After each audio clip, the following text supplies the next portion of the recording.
من اول نهار بدينا باقات البركه وعدنا الناس نوصلوا لهم الجوده بثمن اللي معقول، وهذا الشيء بفضل الله والثقه ديالكم. واليوم جينا نقولوا للناس اللي مازال ما استافدوش من العرض ديال باقات البركه يسارعوا للطلب، حيتاش الكميه ما بقى فيها والو باش تسالي. دابا جا الوقت باش نذكركم بجوج الحوايج: مكونات الباقه والثمن.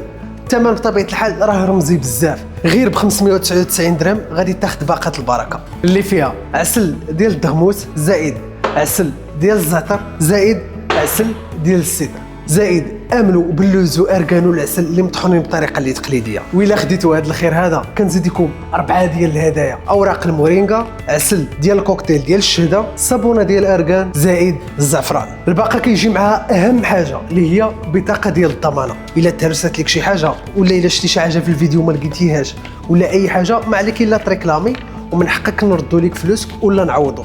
توصل بالمجان حتى لباب الدار. واهم حاجه عسل ديال السدر وديال الزعتر بقات فيهم واحد الكميه جد محدوده في الستوك ديالنا. هكاك علاش سارعوا للطلب ومرحبا بكم كاملين.